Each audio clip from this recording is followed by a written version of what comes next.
பலஸ்தீனத்தில் அதாவது காசா பகுதியில் வாழக்கூடிய மக்கள் கிட்டத்தட்ட 66,000-த்திற்கும் அதிகமான மக்கள் கொல்லப்பட்டிருக்கிறார்கள்.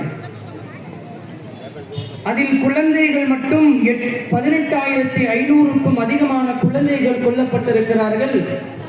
10,000-த்திற்கும் அதிகமான தாய்மார்கள் கொல்லப்பட்டிருக்கிறார்கள். இன்னும் பல உயிர்கள் அடையாளம் கண்டெடுக்கப்படாமல் இருக்கிறது. இந்தியாவை தாண்டி ஒரு பொது மனிதனாக இது வெறுமனே காசாவினுடைய முஸ்லிம் மக்களினுடைய பிரச்சனை கிடையாது.